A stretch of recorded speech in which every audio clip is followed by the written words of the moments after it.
I have come here to chew bubble gum and kick ass. And I'm all out of bubble.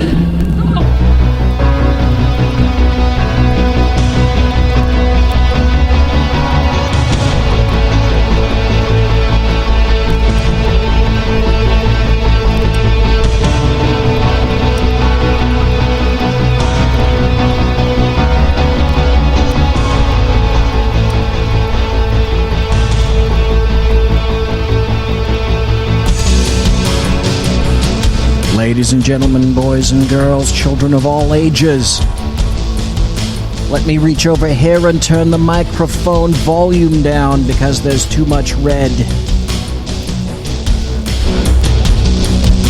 Anyway, welcome to the Bloviating Zeppelin's Berserk Bobcat Saloon. Belly up to the bar, we've kept your seat, and it's great to see you back.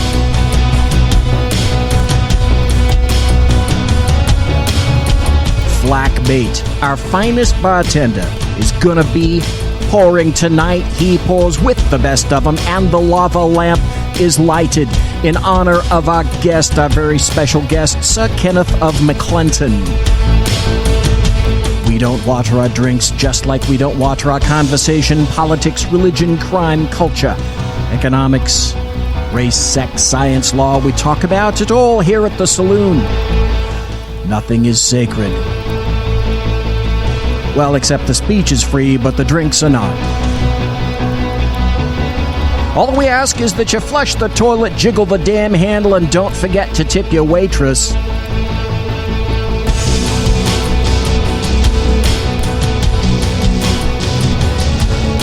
Tonight, in the saloon, on top of the saloon, on top of the roof, driving up in his 2017 Rolls-Royce Phantom. He's parking just outside right now. It's Sir Ken of McClenton. We are going to speak tonight. He's going to grace us with his presence, Sir Ken of McClenton of the District of Columbia fame. And he's going to be with us very shortly. We'll talk to him for about an hour or so. And he says, be kind. In chat, he said, be very kind, BZ. Okay, I'll be kind. Very kind. Then after we talk to Ken, he's going to be here for about an hour or so. He's going to be leaving about midnight his time, about 9 o'clock my time. And in Bolivia, that'll be 2:27 and 35 seconds. After that, we're going to ask, is the First Amendment dying? And would you work for the Baltimore PD? I have a ready answer for that, as a matter of fact. Also, Texas, complying with federal law. How bizarre. That's something that leftist cities won't, and as a matter of fact, it's something that, the federal government won't do either. And if we have time, because, I gotta tell you, it's difficult to try to figure out how much buttery goodness you can put into a particular radio show. It's easy to write all this stuff down. And then you assemble it, you put it together. I have a little piece of paper that comes out of reporter's notebook, kind of the tall, thin reporter's notebook. And I write all the stuff down, and it's the best intentions. I write it all down so I have sort of a semi-plot about what I'm going to be talking about. And then, of course, it goes away.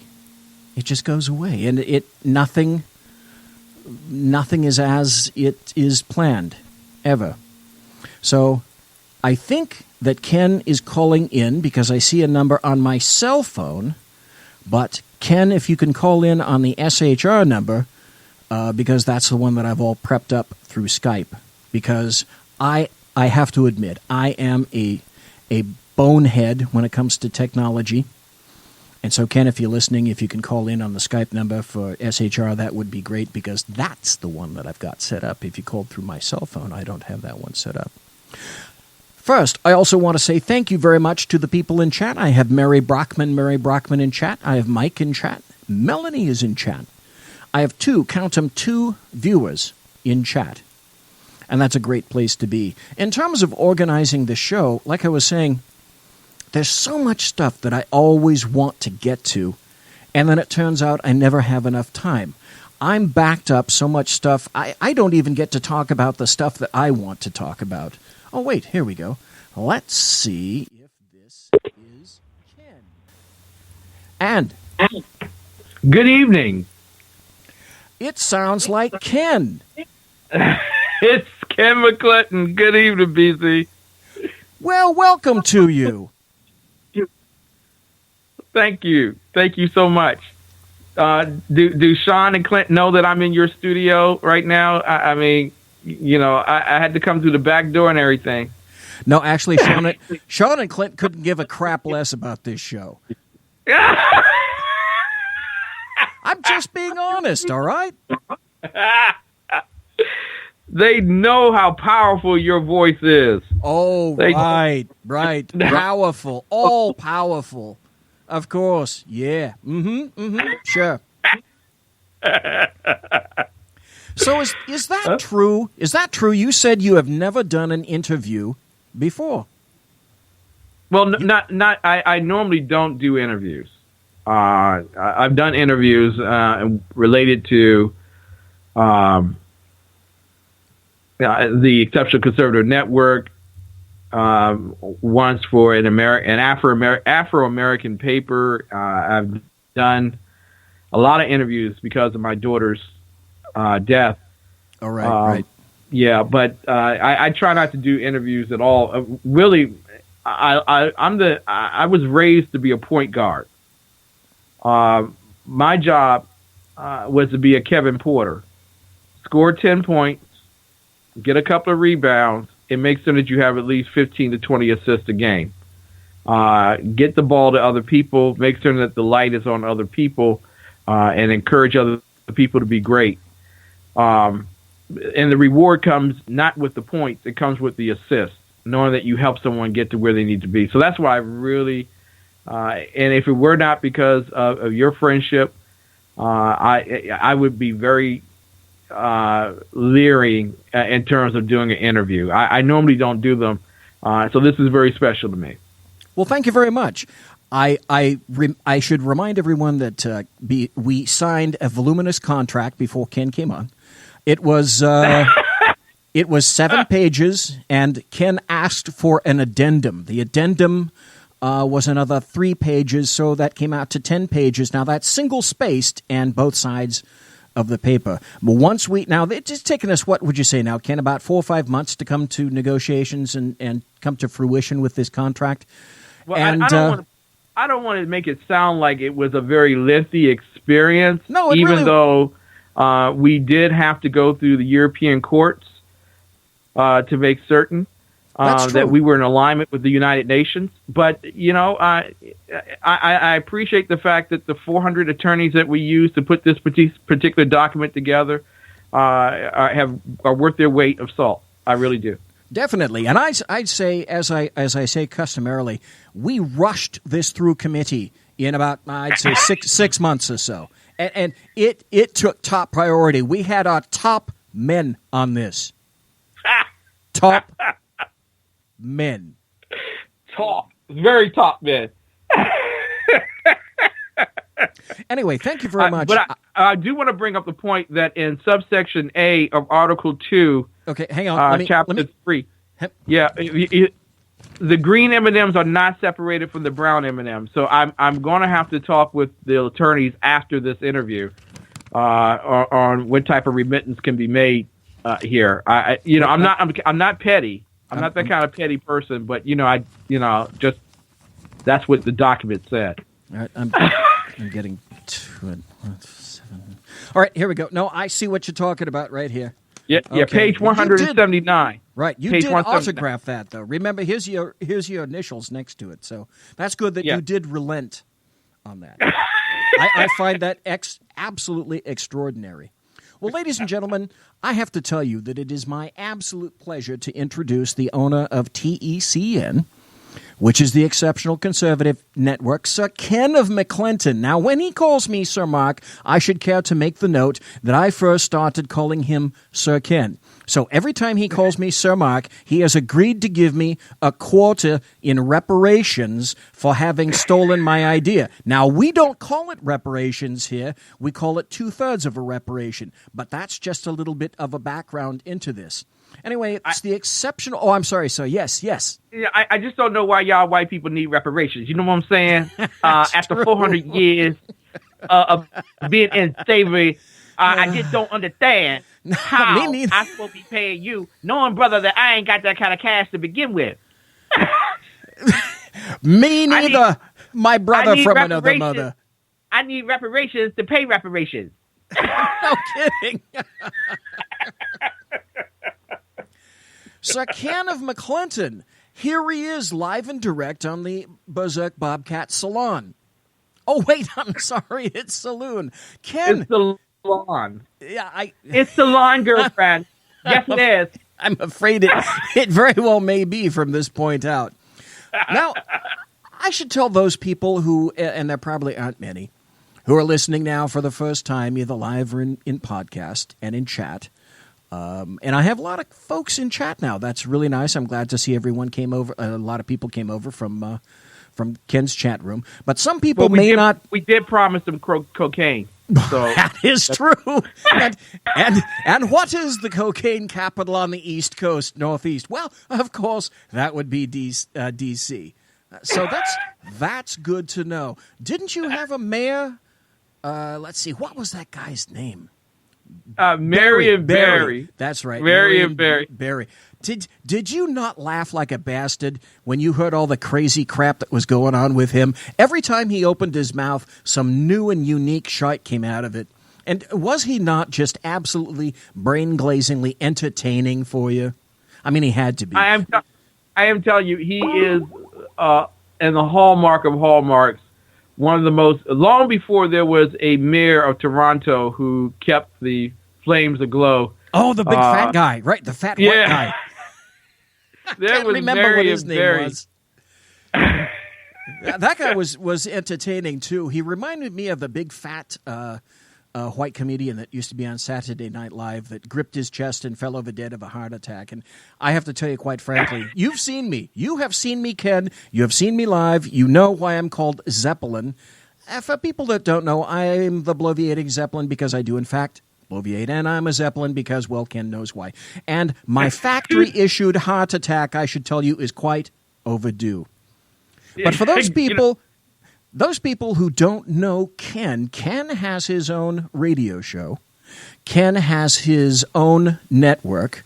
And you can hear Ken right here on the SHR Media Network, as well as other networks that I'm going to make sure that we are soon to discuss.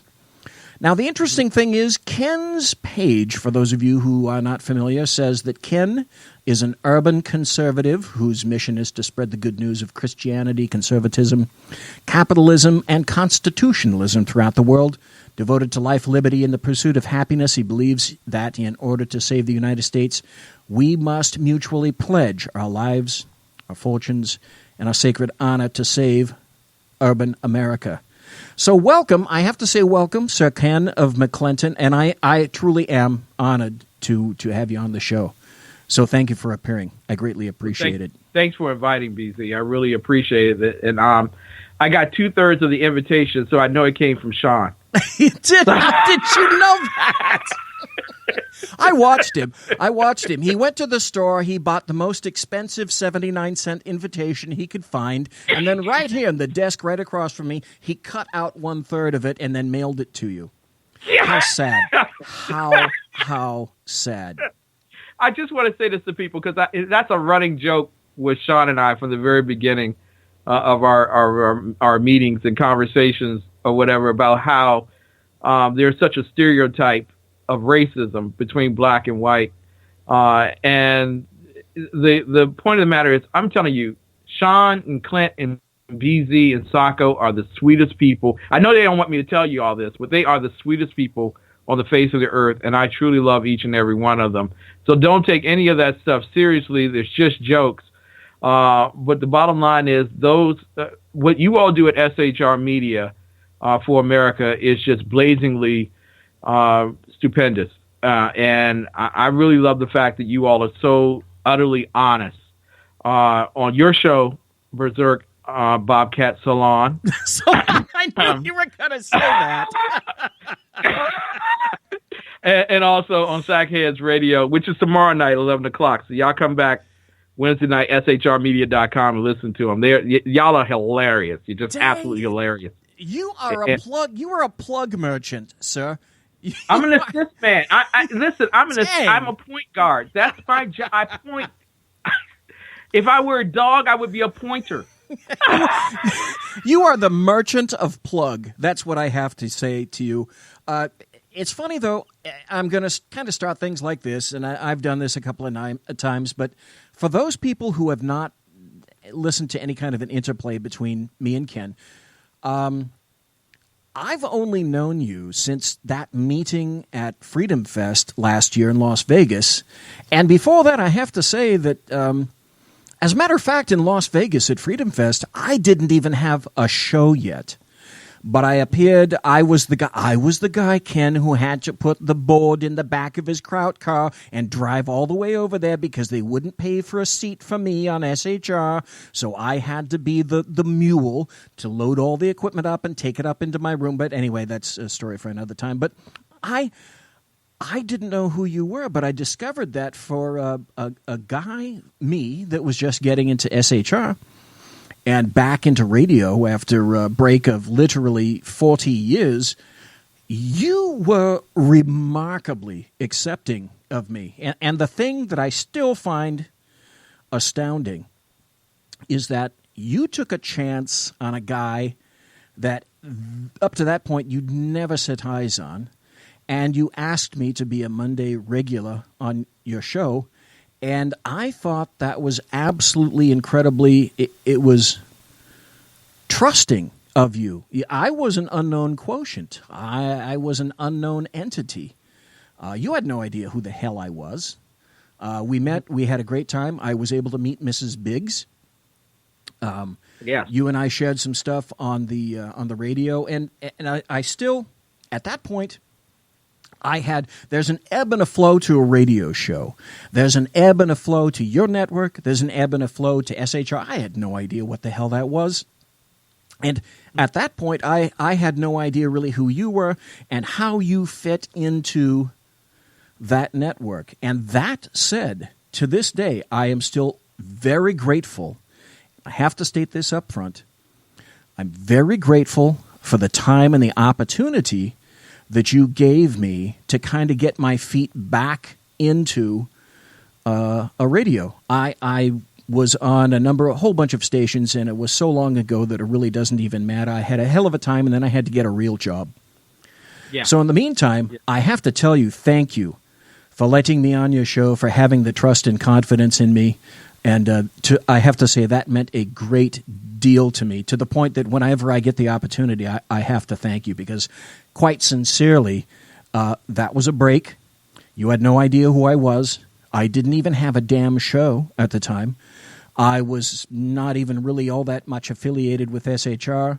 I just briefly had only met Clint and Sean probably like 2 weeks before that. I got together with Sean on Twitter. That's where I found him. And then the next thing I knew, I was talking on your show. And I thought, okay, this is going to be a one-time deal, because this guy can't be that possibly stupid that he's going to want me on. But I am. And no, but you were. And you had confidence in me to the point that you asked me to come back in a recurring appearance on your show every Monday. And I will never forgive you for doing that. And in a positive sense, I have to tell you, truly, I thank you with all my heart, because doing that allowed me to get my foot back into it and get some confidence. I sensed that I had the ability to do it, but you helped, quite seriously, Ken, you helped to provide me with the confidence that was necessary to do what I really wanted to do, which was go get my own radio show on a network. I had a whole bunch of them to choose from. I'd made inroads on Blog Talk and a couple of others, the 405, and I thought that because this guy was in town in Sacramento that I'd go with Sean. If I hadn't done that, I would never have met you. If I'd never have met you, I wouldn't have been on your show. I wouldn't have been affiliated with the TECN. And trust me, we're going to get into all of that stuff. We've got about 10 minutes about so to go to the break. So if you don't mind, for people that... If I could say something in response here. Sure, please. Because you give me too much credit. First and foremost, you were being trailed by the Nevada police, and Sean had that set up. And you were being tracked all through the casino and everything. And we're very trusting of you, but we verified. No, but in all seriousness, BZ, it was easy. A lot of people, this is why I don't like to do interviews, because I don't like to talk about myself very much. I've grown up in an atmosphere where if you talk about the rainbow coat that your father gave you, you will be harshly criticized and told to be quiet. So I silently listen to people more often than I try to speak. And I listen to you, and you have enormous eloquence. You have an ability to discern factors of reasoning. Your skill set of being able to break down articles deductively and then to present in a very comedic style, gesturing even at times, was easy to note. When I tell people that I know talent, I know what's good, and I know what works, there are lots of people that question that. It was very easy. So, BZ, it was not a difficult thing with you and your talent. Just like it wasn't a difficult thing knowing how talented Kel Fritzy is as a producer, or knowing how talented Melanie Collette is with her show, or Shannon and Mike with theirs.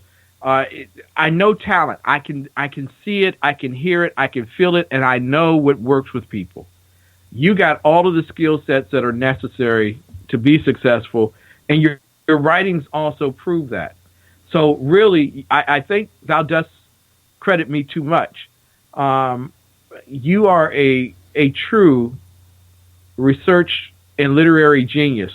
And I say that not because to plug bloviatingzeppelin.net, but I read bloviatingzeppelin.net. And there is just an immense amount of experience, an immense amount of reasoning, and just a heartfelt, and I don't know if you could be the hardest and most cold person, but there's a scintillating measure to the way that you write. Scintillating. Yeah, it really is. And I think, in all seriousness, that if people are not reading the bloviatingzeppelin.net, just like if they're not reading The Lid with Jeffrey Dunnett, I think you're missing out on what true life is about. You don't have to be a New York Times writer to get your points across. You can have the greatest oration presented in such a short frame with stellar commentary, and you do that day in and day out. You are a tremendous benefit to Sackhead Sean and Sackhead Clint. While those guys are tremendous, people don't understand how brilliant Sean and Clint are, as much as they goof around. But those are very brilliant, very smart men.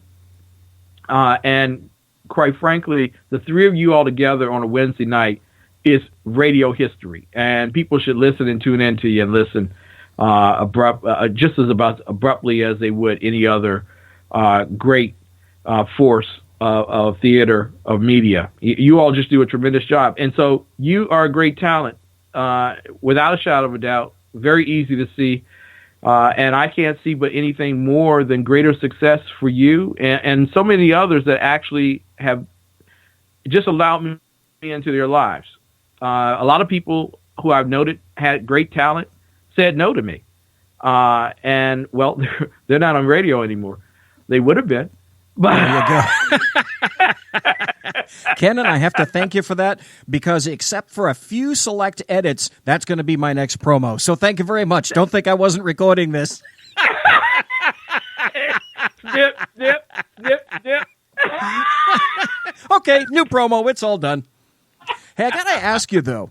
I've heard you speak. I try to listen to your shows as much as I can. You know, I listen to you every Monday because I'm going to do that before I get on the show to get a taste of what it is that you're doing. You live in D.C. right now. Now, is that where you were born and raised? Yes. I was born and raised in Washington, D.C. My parents would take me for the summers down to West Point, Mississippi. I am a Southern gentleman, at least by the standards of being Southern. I don't know about being gentleman, but I am a Southern gentleman. I grew up with a great lust for the Bible, for history, for law, and government. At the age of 5, I was reading the King James Bible, and I was preaching the gospel of Jesus Christ. Many people would tease me because I had a speech impediment. And so when I went to church on Sunday mornings, I could see the pastor there who spoke so eloquently. And so I began to emulate the pastor who was speaking.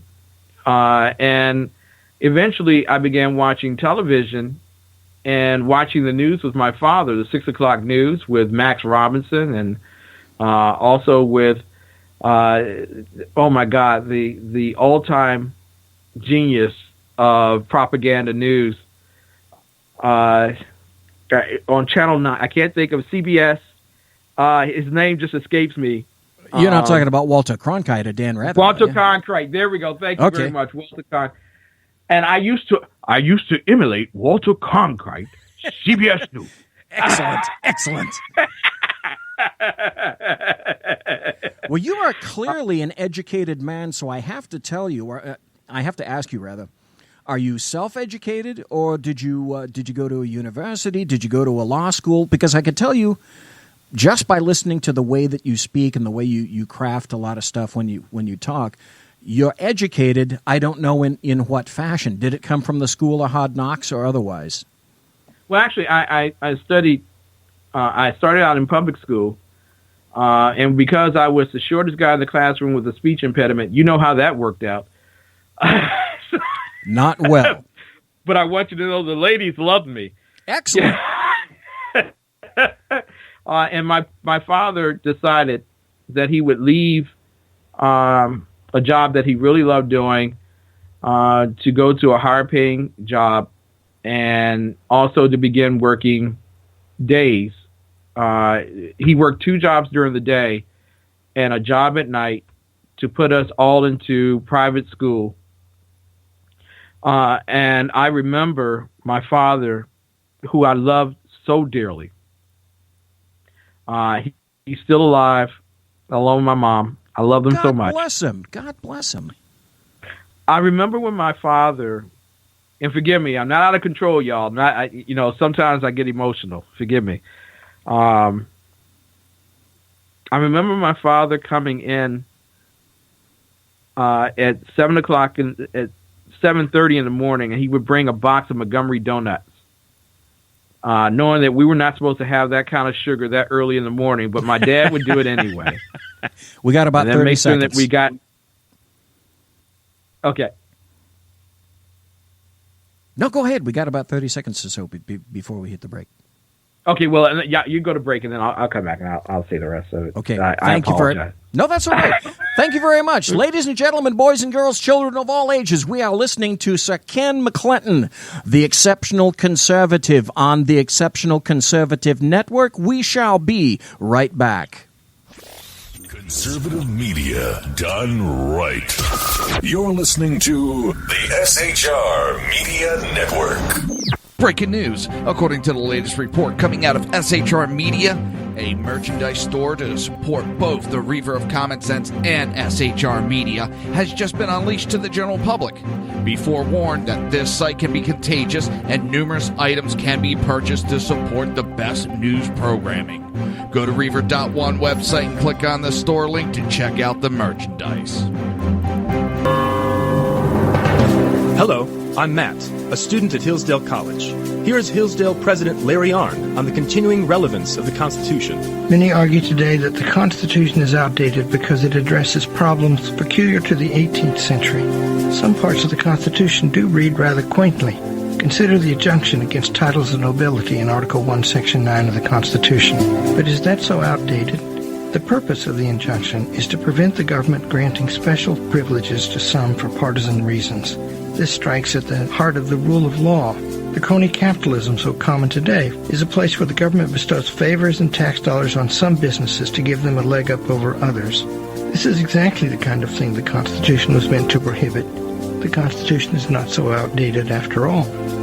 This Constitution Minute was brought to you by Hillsdale College. To join the national conversation on the Constitution, go to constitutionminute.com. Times are dark. The people misled by corrupt politicians, lied to by establishment media, and deceived by the false messages of Islam. A nation in confusion needs a guide. It needs a man with a cane. I'm Dave Milner.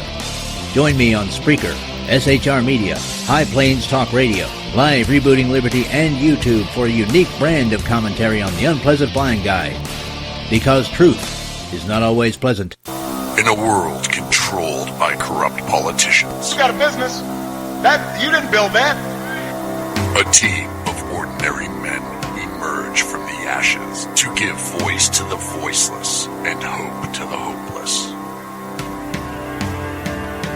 Sackhead Sean.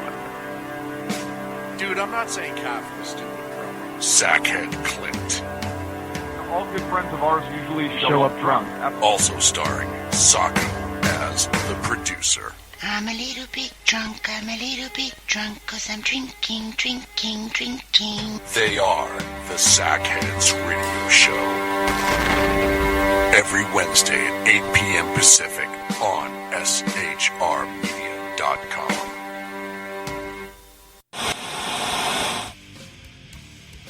Beware, the Jersey Takeover is here. Every Monday through Friday, 11 a.m. to 1 p.m. Eastern Standard Time. You can catch the Reaver of Common Sense show, hosted by Jersey Joe, right here on SHRmedia.com and HighPlainsDailyNews.com.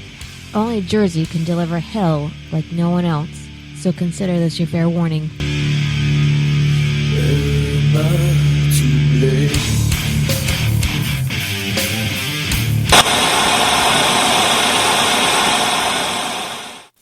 Conservative media done right. You're listening to the SHR Media Network. In a world where insanity reigns supreme and safety pin manufacturers are running out of metal for the diapers of the leftists, it's comforting to know an ancient, fat, long-haired, bearded reprobate has your mind in mind. Ladies and gentlemen, boys and girls, children of all ages, broadcasting behind enemy lines in occupied California. And despite every attempt by the SHR Media Network to revoke his shameless contract, we return to the bloviating Zeppelin's Berserk Bobcat Saloon. Ladies and gentlemen, boys and girls, children of all ages, I should like to welcome you back to the bloviating Zeppelin's Berserk Bobcat Saloon. The interesting thing is we were talking to Sir Ken of McClenton.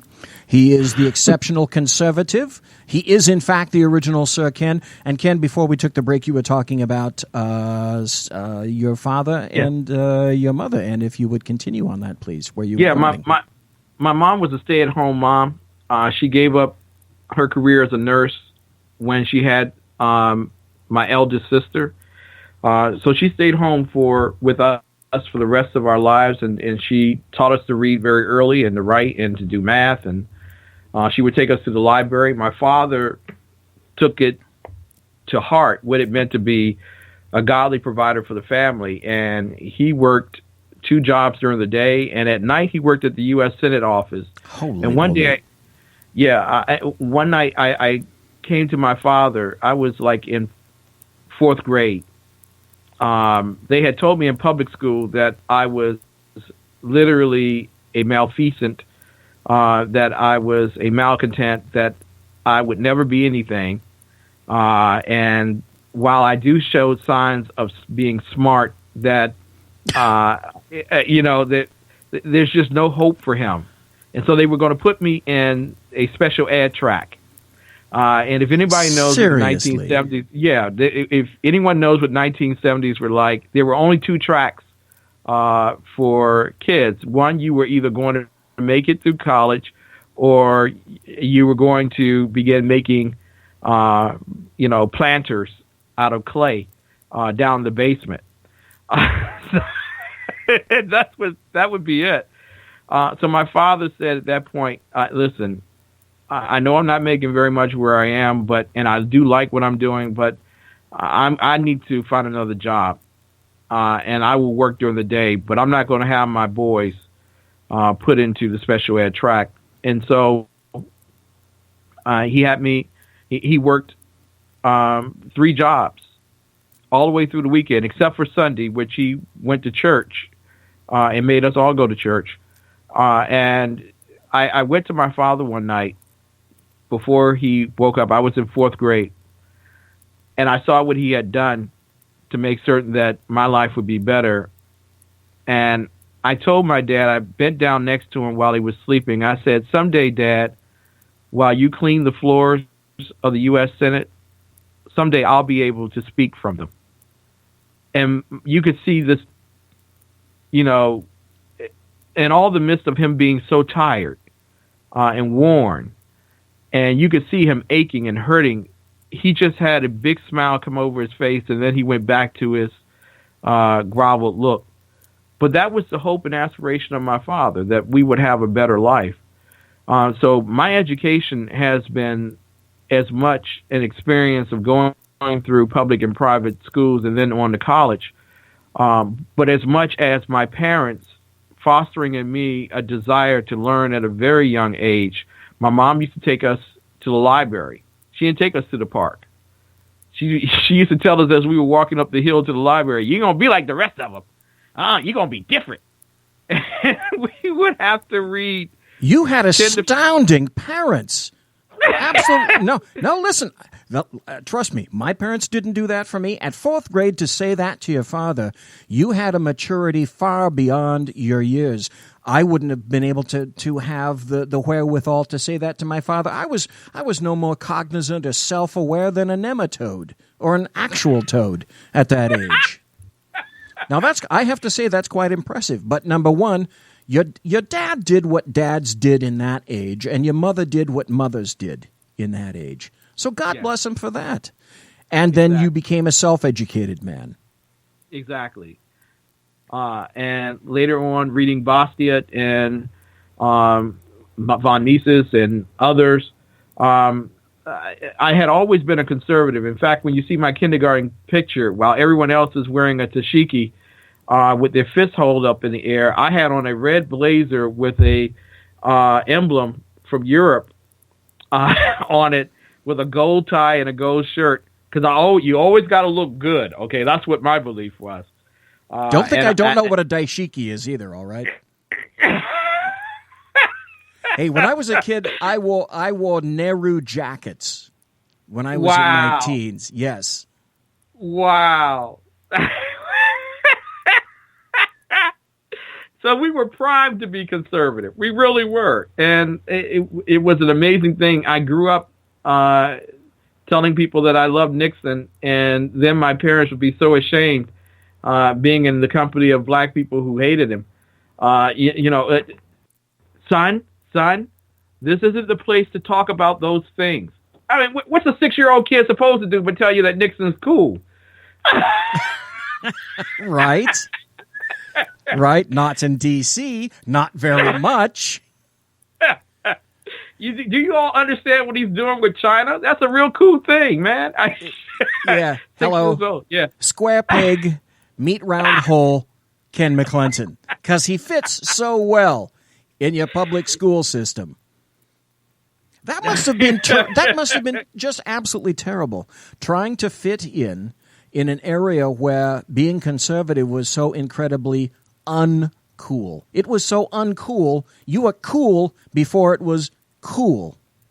Exactly. I was ice cold. Yes, you were. Yes, good point. Hey, I have to ask everybody, and I said it of myself when I gave my first intro show, my very first show. And I said, everyone has a certain amount of critical, pivotal points in their life. And I named 3.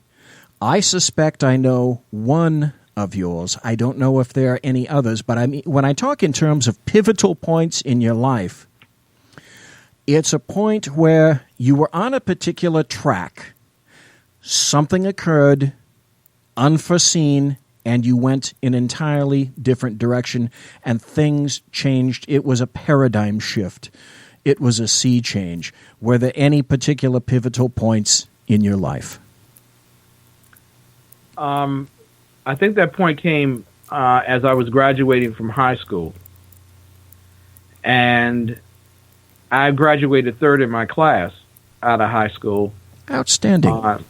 I was at Mackin Catholic High School, which was the home of basically, if you went to Mackin, and I didn't know this about my father. I think my father's the most brilliant man I've ever met to this day. I wanted to go to Gonzaga in Washington, D.C. My father told me, no, you're not going to Gonzaga. You're going to go to Mackin. He told me you're going to Mackin because it's cheaper. But that wasn't really the reason.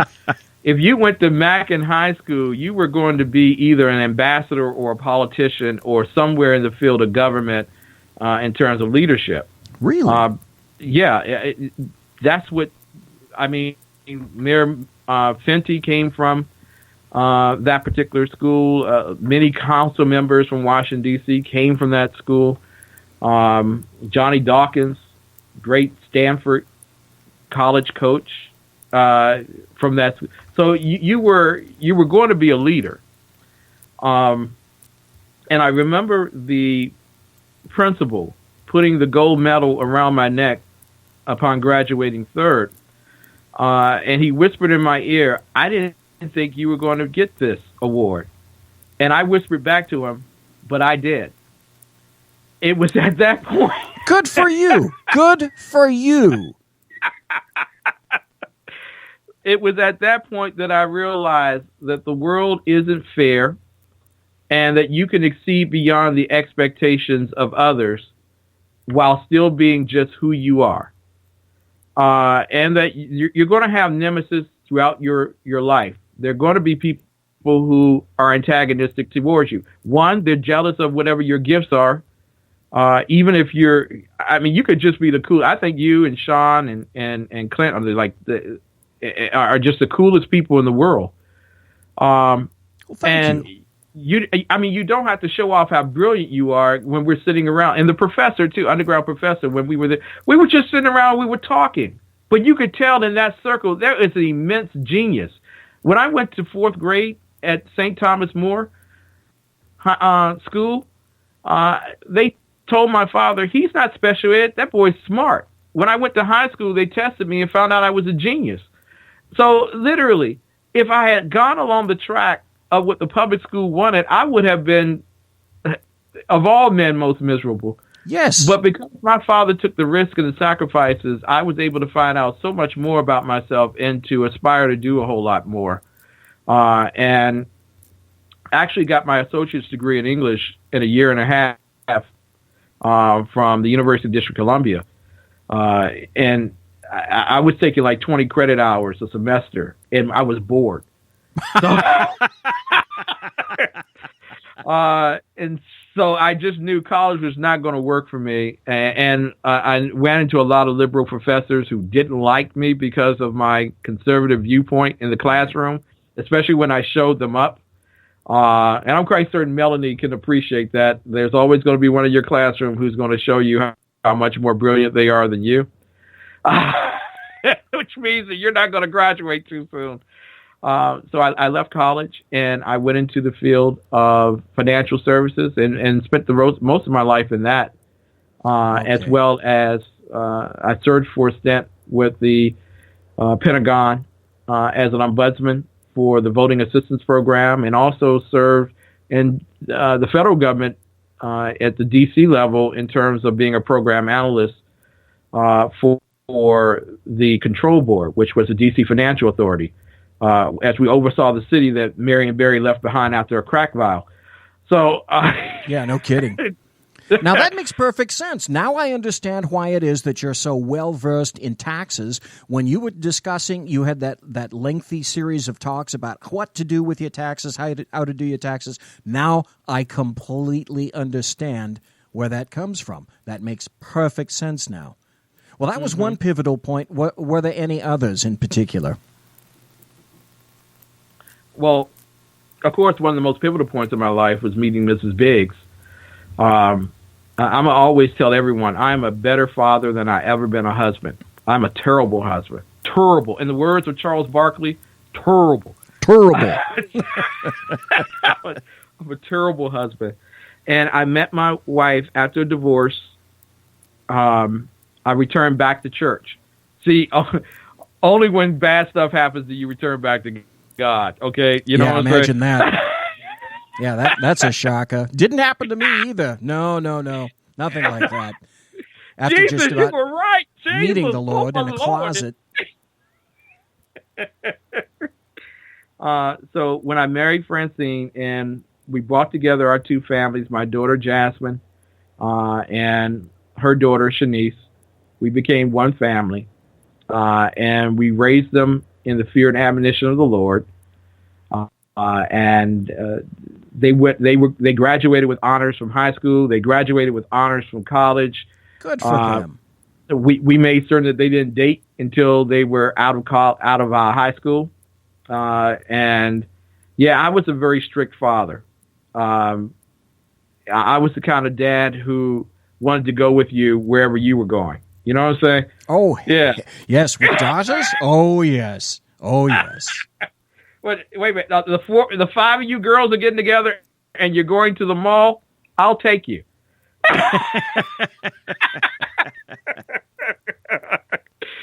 So obviously my daughters did not have a very good life. Although right. They were so oppressed. They graduated with honors. They didn't have any children out of wedlock, and are just great people. Or were great. Well, one was a great person. The next pivotal thing was the death of my daughter, who became a community writer.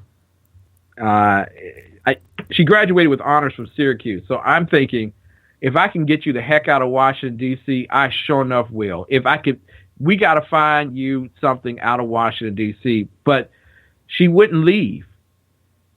She's like that Frisbee that comes back to you. You know what I'm saying? Go already. Right, the boomerang. Exactly. Thank you very much for correcting me. That's just an additional adjective. That's all. That's all it was. With my daughter, she stayed home, and she told me, "Dad, I want to be a community writer." And I was like, "Oh God, no. Let me find you something else to do. Let me set up some interviews for you." No, Dad, this is what I want to do. So she went out and she would go in the community, into some of the hard places. Now, my daughter was not a diva. She was a little sweetheart. But she was very feisty. And she would go wherever it was a story. She would go and she would get on the bus. She would take Zip or whatever that's not Zip, but Lyft and Uber and all that stuff. She'd get around. Right. And one night while I was doing my radio program, we were concerned that she had not gotten back from a community event that she was covering. And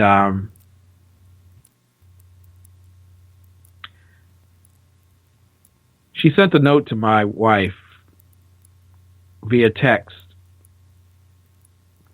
And she told her, "I'm almost home, Mom. I'm coming home."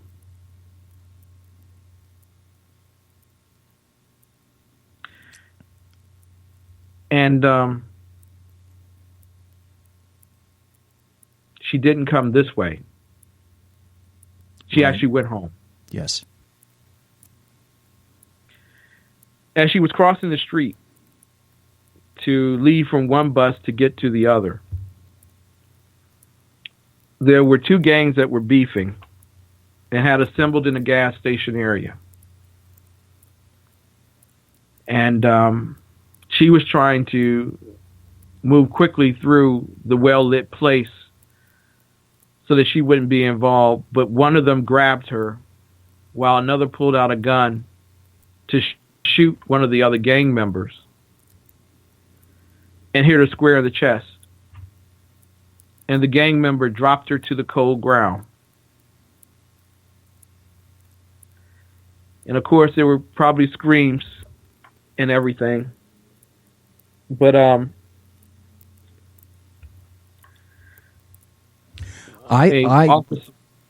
sorry. I read the article by the New York Daily News about that and what the D.C. police have not done for you and your family. And as a law enforcement officer, I have to apologize. No, you can't treat people like that, and especially under that particular police chief who's since gone away. But yeah, and I want to make, and you know this, I want to make a deference here. You guys in blue, I know what you do, and I know what you got to do, and I know your hearts. You detectives, I know what you got to do, and I know your heart. I know what you do. But it's those white shirts that separate sometimes the work being done and the work being done politically correct.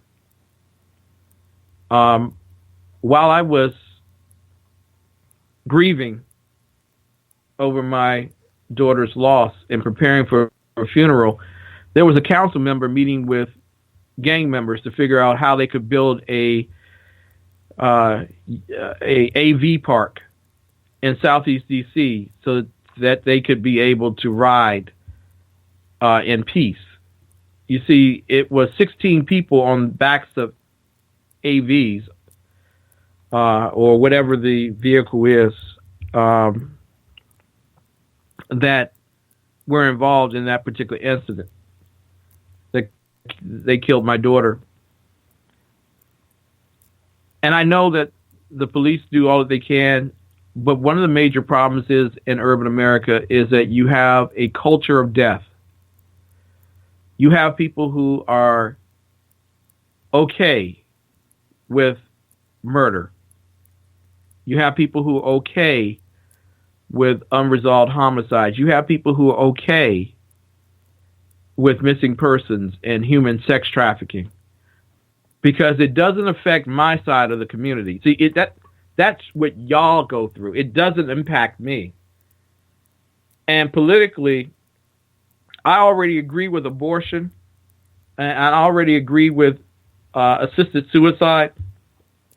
So if somebody got to die, they got to die. We just move on.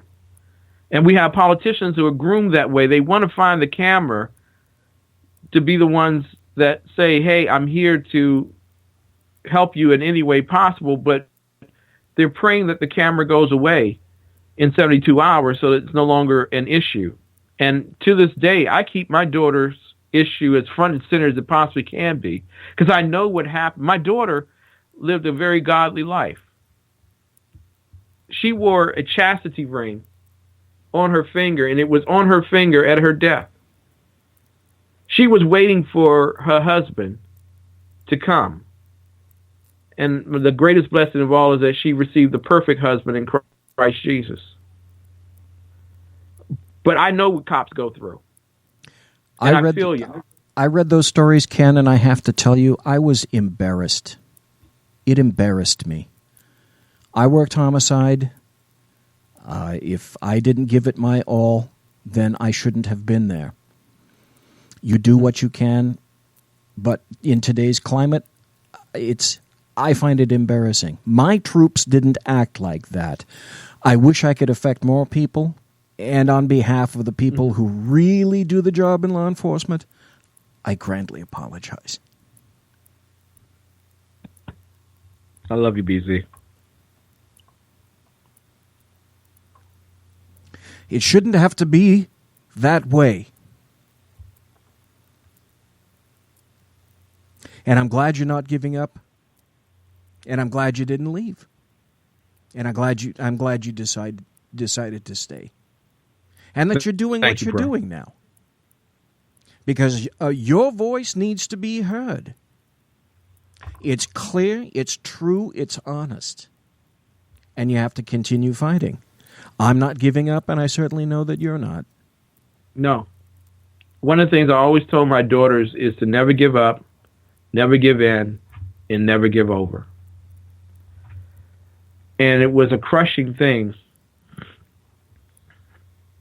that I pretty much lost two daughters on the same night. One to death, the other to a lifestyle choice. And I felt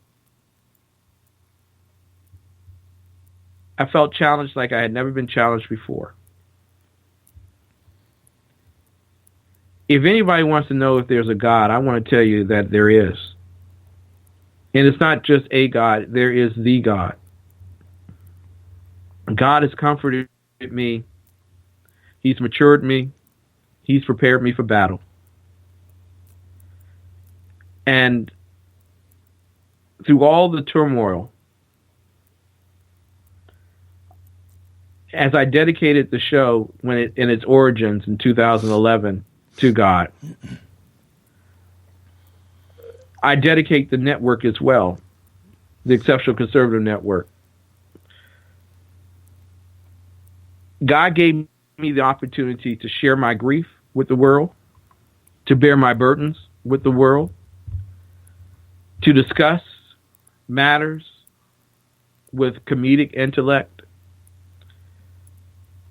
to challenge those in authority, to be respectful and courageous.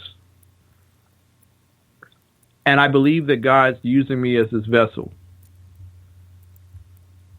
I believe that in the midnight hours that people can't see me or don't hear me, God is with me always, and that he'll be with me always until the end.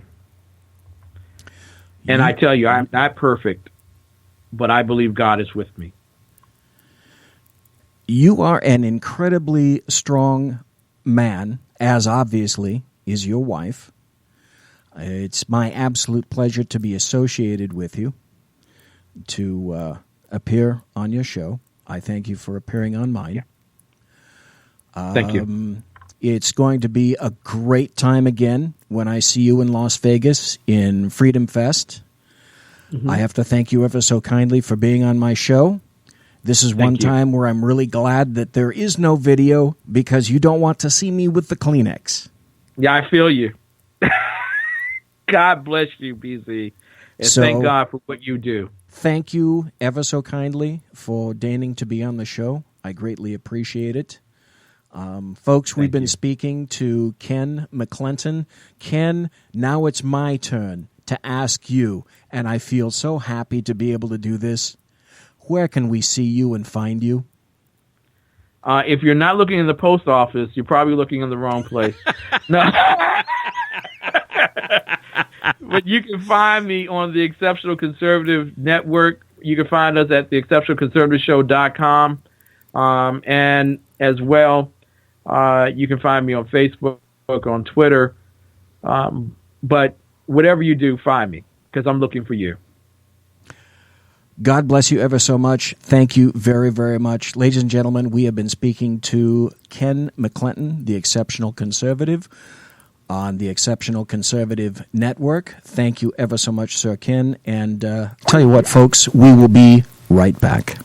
Conservative media done right.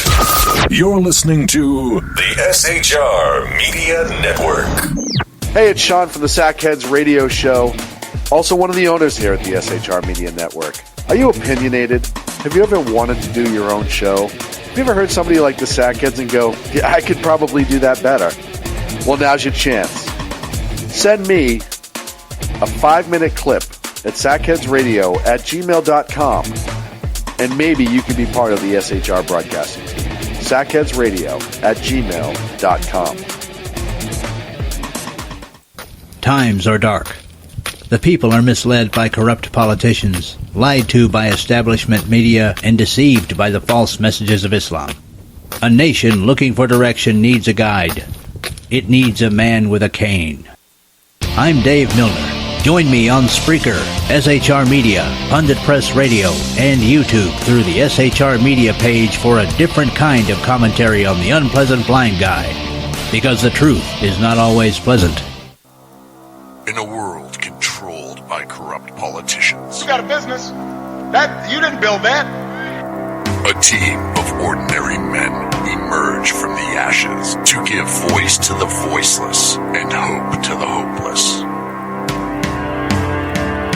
Sackhead Sean. Dude, I'm not saying coffee, stupid crumb. Sackhead Clint. All good friends of ours usually show up drunk. Also starring Sako as the producer. I'm a little bit drunk, 'cause I'm drinking. They are the Sackheads Radio Show. Every Wednesday at 8 p.m. Pacific on SHRmedia.com. The bloviating Zeppelin. He's big-footed enough radio shows to last a lifetime, courtesy of Sean, Clint, Ken, and Jersey Joe. Now it's time for him to waddle on his own 2 feet via the glorious SHR Media. Gird thy loins for the bloviating Zeppelin's Berserk Bobcat Saloon, coming soon to ossicles near you. Excelsior. Conservative media done right. You're listening to the SHR Media Network.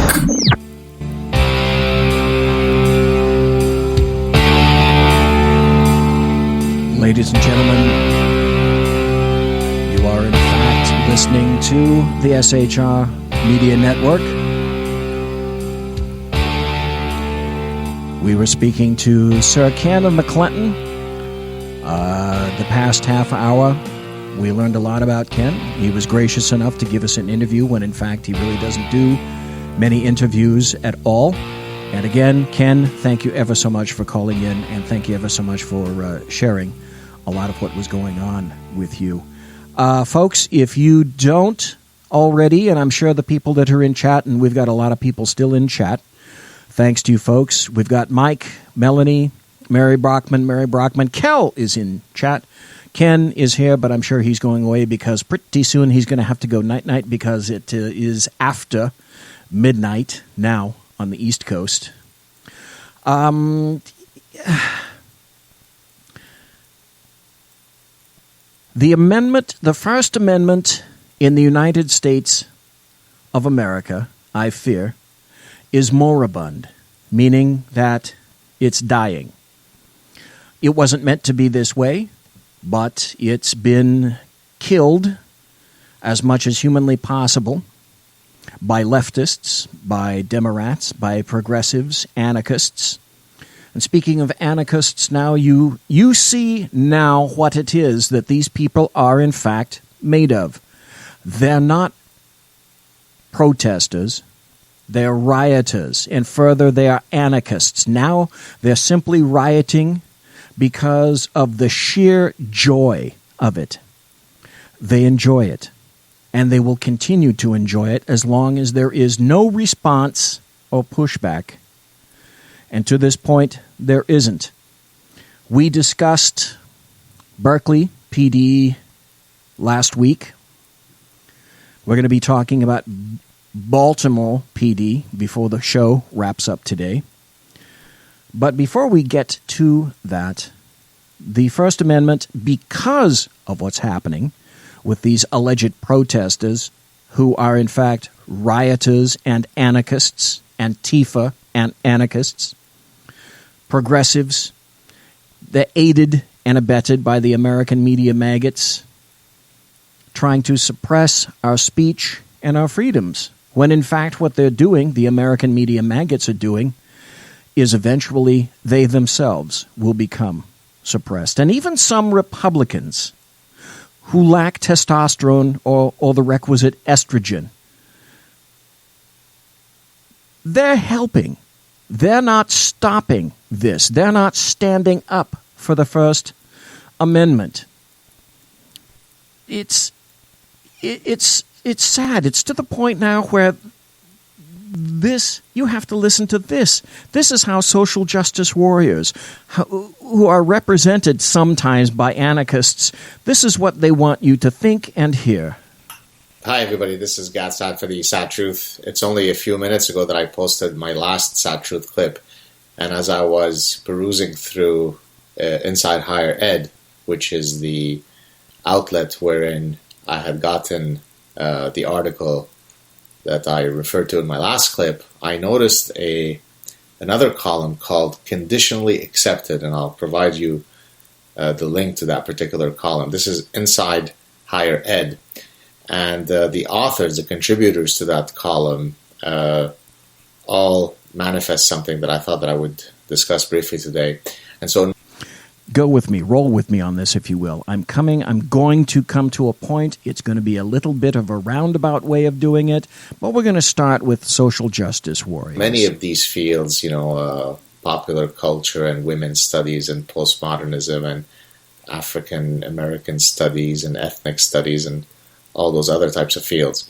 Whenever someone, an academic, begins an article or any form of communication, they always start off by expressing what their identities are, because this, in a sense, delimits the scope of their experience. Because, you couldn't speak about, say, number theory or any scientific field without first saying, hello, my name is Sir Isaac Newton. I am a celibate, white, cisgendered male. And then you go ahead and discuss calculus. So here we go. This is not satire. I'm not making this stuff up. This is real. As I said, I will share with you the links. So this is Dr. Eric Anthony Grolman, who's the editor. I speak as a queer, multiracial, black, white, and Jewish, middle class, fat, spiritual, US-born, feminist, genderqueer man without disabilities. This is what passes for education now in America. Then the next person, Dr. Jana Jorgensen, who is a regular contributor. I write and teach from the life experiences of a culturally Jewish, agnostic, able-bodied, sex-positive, intersectional feminist, and as a bisexual, cisgender woman.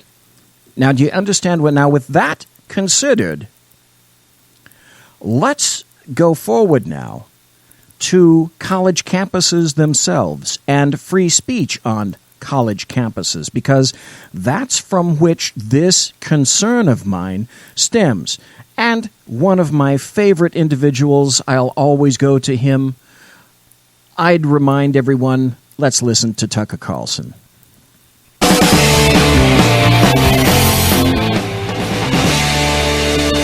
Well, good evening and welcome to Tucker Carlson Tonight. Ann Coulter has canceled a planned speech at the University of California, Berkeley tomorrow, saying physical threats from the left made going there simply too dangerous. Coulter released a statement saying this: "It's a sad day for free speech. Everyone who should believe in free speech fought against it or ran away." Well, after releasing that statement, she told Fox News' Sean Hannity this. I think what's going on with Berkeley, when you have, it shows how radical the universities are generally. I mean, what you're talking about, I agree with. Yes, they want to destroy and squelch conservative speech. But there is a separate issue with the universities right now. When you have Bernie Sanders, Elizabeth Warren, Howard, Bill Maher, Joy Behar, and so on and so forth, when they're all saying, oh, get over yourselves, Berkeley, we have a First Amendment. People have fought and died for the right to free speech. That's true. And I will have for you the actual verbiage that you'll listen to where Bill Maher actually takes Berkeley to task. Berkeley, which has customarily been in the 60s the bastion, what they consider to be the inculcation of free speech from Bolt Hall, Sproul Hall, and Sproul Plaza. They were proud of free speech. You can see the rest of that interview on Sean's show tonight at 10. Well, despite sabotaging Coulter's speech by forcibly changing the date and refusing to supply facilities, Berkeley claims its commitment to free speech remains, quote, absolute. Really? Then why not defend Ann Coulter's right to exercise it? Aaron Hanlon is an assistant professor at Colby College in Maine. He just wrote a piece for the New Republic saying that colleges have a right to make what he calls value judgments by blocking speakers they disagree with. You have to listen to this guy because I'm going to read another article, an op-ed piece from the New York Times. Listen to what this guy says. He is not alone. Professor Hanlon joins us tonight. Professor, thanks for coming on. Thanks very much for having me, Tucker. So pardon my surprise that a liberal arts professor would be defending squelching free speech. I read your piece in the New Republic. Outline for us quickly, if you would, your justification for not allowing people you disagree with to speak on college campuses. Sure. So I'm actually personally very speech permissive. I would say I'm very pro-speech, almost. Right. Listen to what he says, and then you conclude whether or not you think he truly is pro-speech. Just absolutist on speech.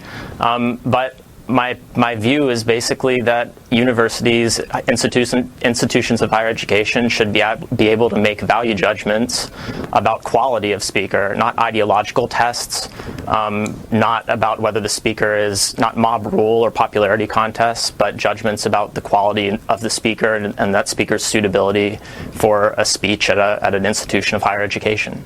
Okay, so free speech, and it has been defined pretty precisely by the Supreme Court, is not curtailed by other people's views of it. In other words, you have an absolute right to say what you think, to deliver your political opinions in public. And the truth, as you know, is that colleges abridge that freedom of speech on the basis of political preference. They don't like people for their views, for their conservative views, and so they prevent. I wish you could see this video, because when Tucker Carlson said that you have an absolute right to say what you will, the professor over on the right-hand side of the screen is shaking his head. For speaking, why would you defend that?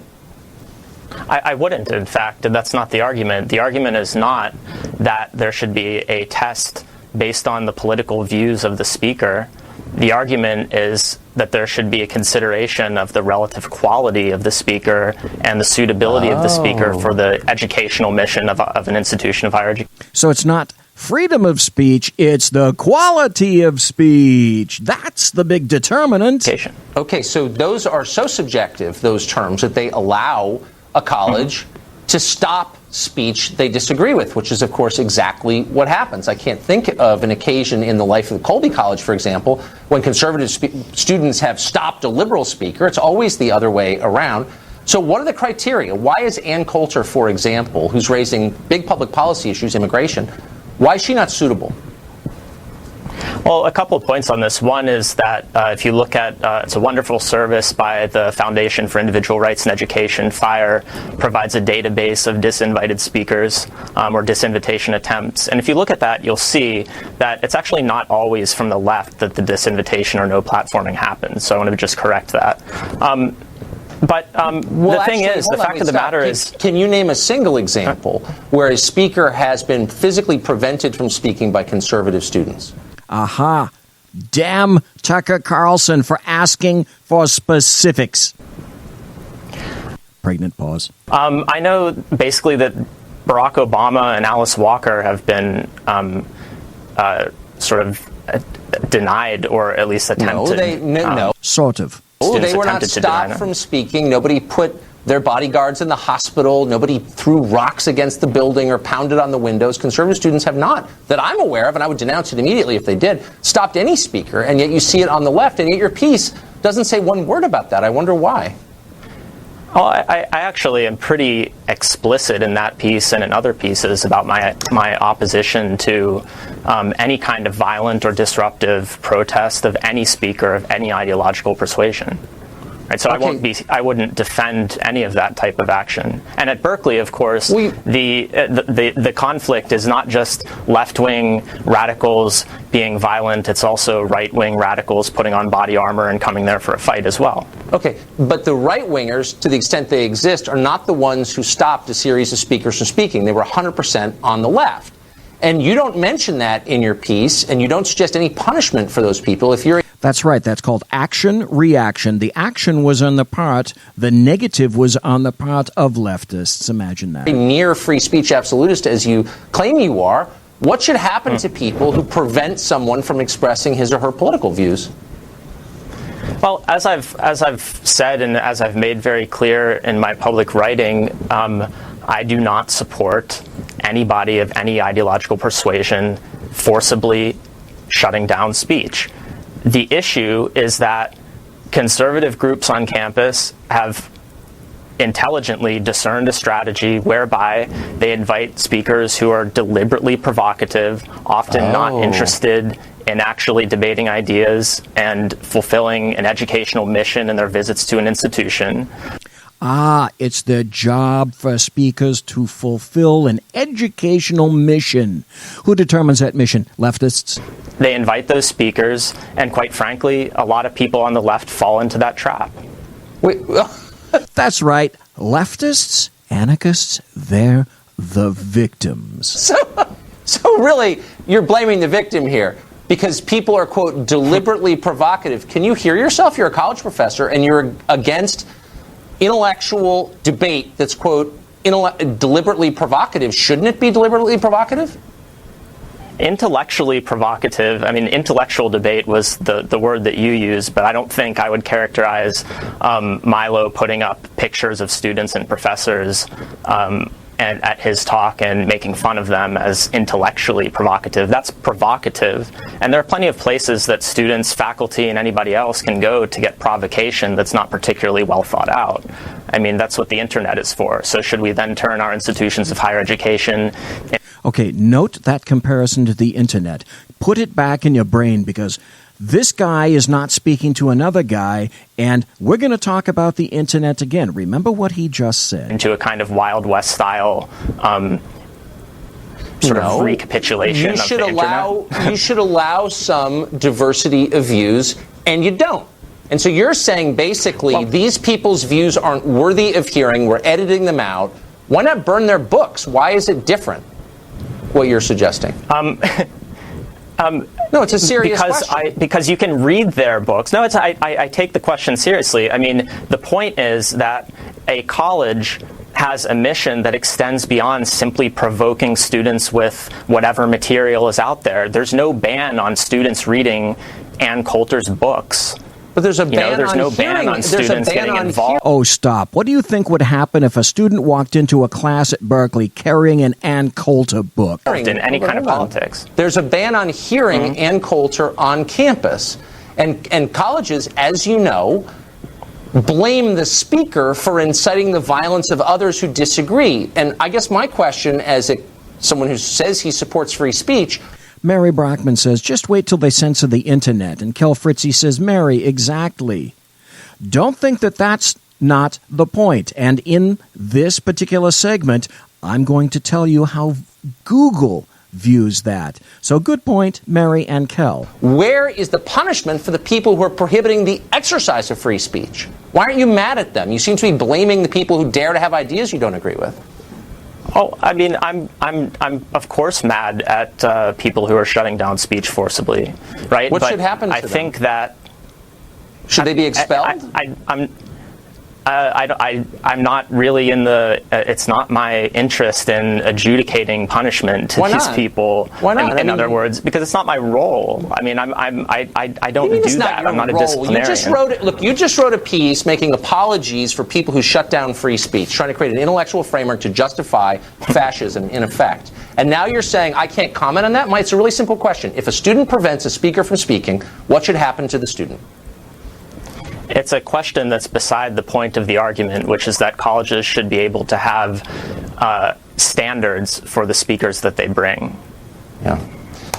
Right. What are those standards? Tell me. What are they? Boy, liberals used to defend free speech absolutely. Thanks, Professor. And Yes. McDonald is one of the so-called right-wing provocateurs. So that was the view of a college professor who accurately reflects the views on way too many American college and university campuses today. Most of these are, of course, funded by American taxpayer cash. American taxpayers like you and me. Your First Amendment freedoms are, at stake. Further, your overall American freedoms are at stake, which, of course, is what makes this nation more exceptional than most any other. What other nation has the First Amendment? Congress shall make no law respecting an establishment of religion or prohibiting the free exercise thereof, or abridging the freedom of speech, or of the press, or of the right of the people peaceably to assemble and to petition the government for a redress of grievances, peaceably. Leftists and Democrats are going to tell you this nation is evil on its face, and it's everything but exceptional, which is why I would wager that Ken calls himself the exceptional conservatives. But where is it, okay? Where is it that leftists or Democrats or progressives actually mention freedom? Where is it that they want to... Do you ever hear them say that they want to add to your freedoms in any fashion instead of removing them? Removing them, and then, okay, here's what happens. They remove them, and then occasionally they'll deign to sell them back to you at a massive profit. So, hey, come on, Al Gore, he only wants $15 trillion of your taxpayer dollars. That's just a couple of pennies here and there. But wait, these are the freedoms that people died for in World War I, in World War II. 419,000 U.S. soldiers and citizens in World War II died for our ability to these fucknuts to do what they're doing on the Berkeley campus and in Portland and in Olympia. Yet what passes for state-of-the-art thought on U.S. freedom of speech today by a politician, did you see or hear of this tweet? Here's one from Howard Dean. His tweet said, back on the April 20th, his tweet said, hate speech is not protected by the First Amendment. Oh, well, listen to that. I'm absolutely gobsmacked. Howard Dean couldn't be more wrong. The First Amendment exists not to protect pablum speech, as I'm wont to say, but actually specifically very challenging speech. So the deal is, let's have a little honesty. Let's have a little clarity, okay? There is no real definition of hate speech, like pornography. It's in the eye of the beholder.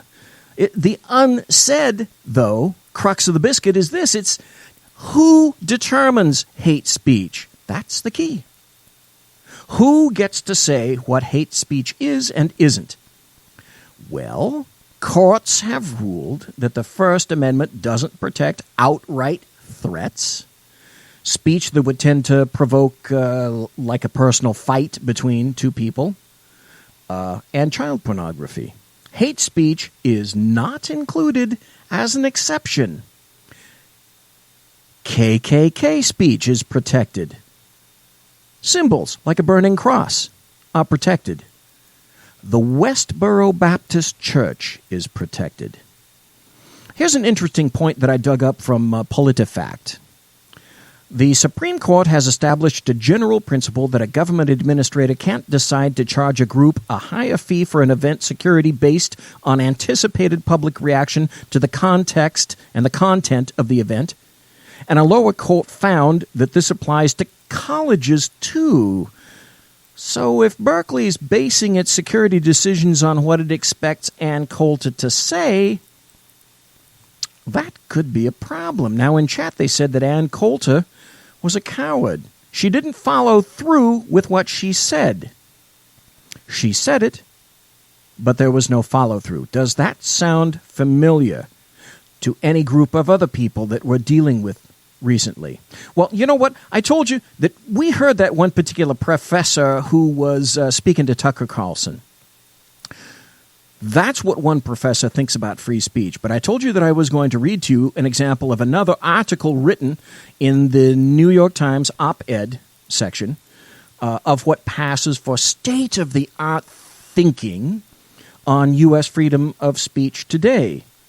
This is a guy named Ulrich Baer. He says, what snowflakes get right about free speech? Please listen to this, because they're going to give you speech that attempts to confuse you when, frankly, because I'm going to translate all this tripe for you.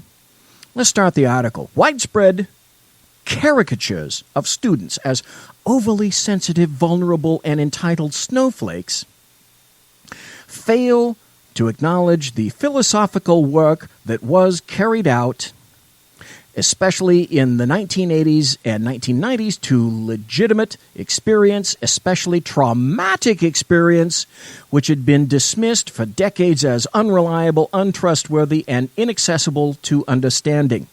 It's a bunch of gobbledygook, but I can translate it for you because I know left speak.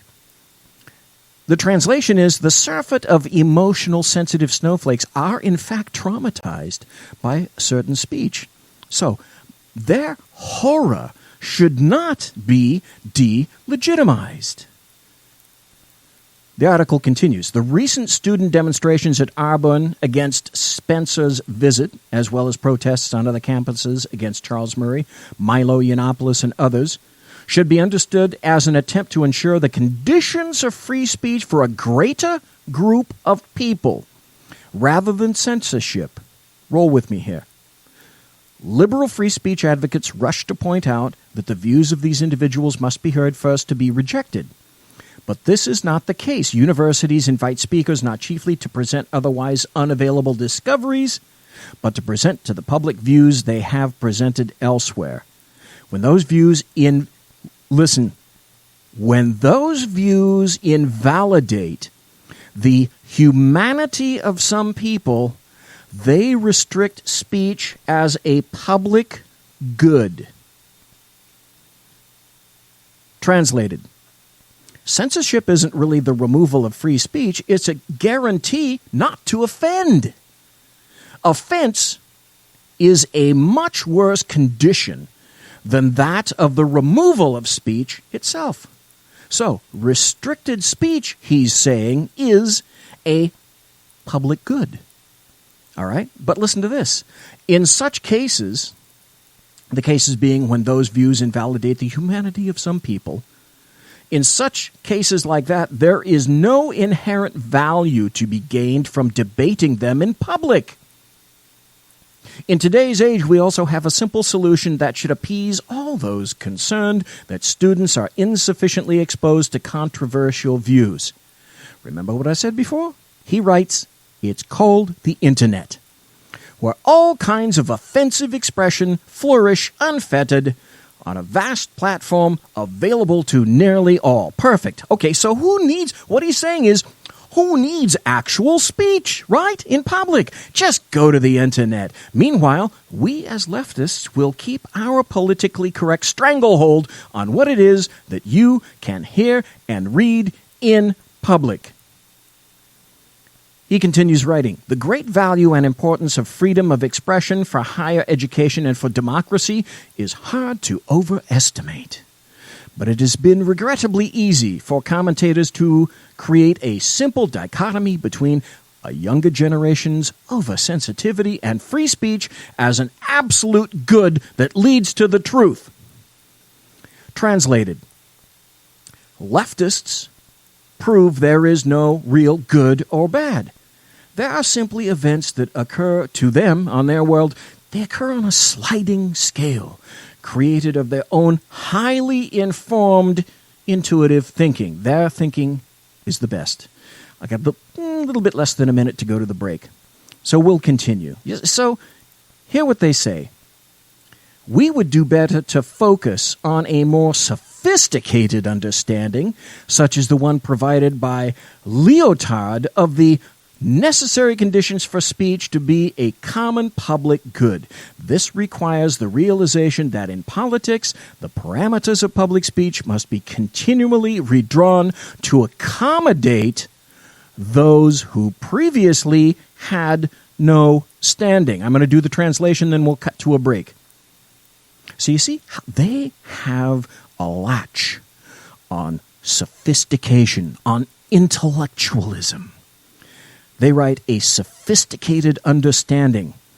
So this is like saying that because some poor people can't actually afford to go out and purchase a firearm, I know what, here's a great idea. Let's just eliminate the Second Amendment, shall we? Conservative media done right. You're listening to the SHR Media Network. Breaking news. According to the latest report coming out of SHR Media, a merchandise store to support both the Reaver of Common Sense and SHR Media has just been unleashed to the general public. Be forewarned that this site can be contagious and numerous items can be purchased to support the best news programming. Go to Reaver.one website and click on the store link to check out the merchandise. Hello, I'm Matt, a student at Hillsdale College. Here is Hillsdale President Larry Arnn on the continuing relevance of the Constitution. Many argue today that the Constitution is outdated because it addresses problems peculiar to the 18th century. Some parts of the Constitution do read rather quaintly. Consider the injunction against titles of nobility in Article 1, Section 9 of the Constitution. But is that so outdated? The purpose of the injunction is to prevent the government granting special privileges to some for partisan reasons. This strikes at the heart of the rule of law. The crony capitalism so common today is a place where the government bestows favors and tax dollars on some businesses to give them a leg up over others. This is exactly the kind of thing the Constitution was meant to prohibit. The Constitution is not so outdated after all. This Constitution Minute was brought to you by Hillsdale College. To join the national conversation on the Constitution, go to constitutionminute.com. Times are dark. The people misled by corrupt politicians, lied to by establishment media, and deceived by the false messages of Islam. A nation in confusion needs a guide. It needs a man with a cane. I'm Dave Milner. Join me on Spreaker, SHR Media, High Plains Talk Radio, Live Rebooting Liberty, and YouTube for a unique brand of commentary on the unpleasant blind guy. Because truth is not always pleasant. In a world controlled by corrupt politicians. You got a business. You didn't build that. A team of ordinary men emerge from the ashes to give voice to the voiceless and hope to the hopeless. Sackhead Sean. Dude, I'm not saying cough from a stupid program. Sackhead Clint. All good friends of ours usually show up drunk.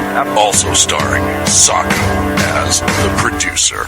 I'm a little bit drunk, cause I'm drinking. They are the Sackheads Radio Show. Every Wednesday at 8 p.m. Pacific on SHRmedia.com.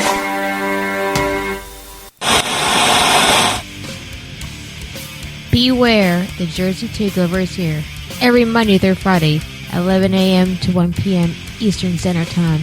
You can catch the Reaver of Common Sense show, hosted by Jersey Joe, right here on SHRmedia.com and HighPlainsDailyNews.com. Only Jersey can deliver hell like no one else, so consider this your fair warning.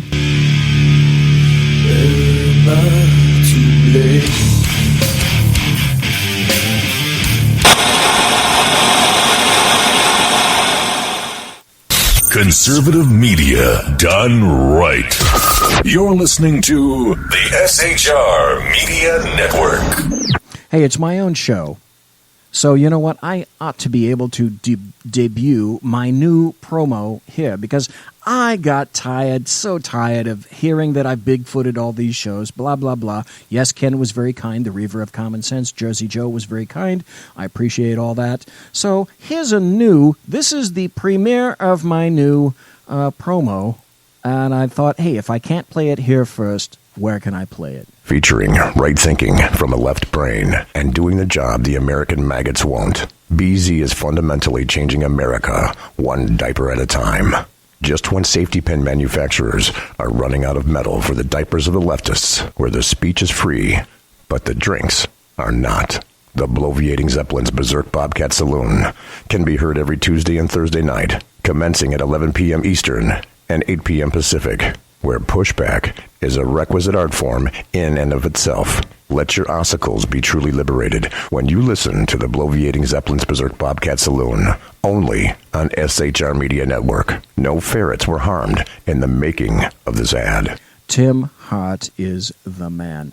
Oh my God, if I had been born with a voice like his, I would rule the entire planet.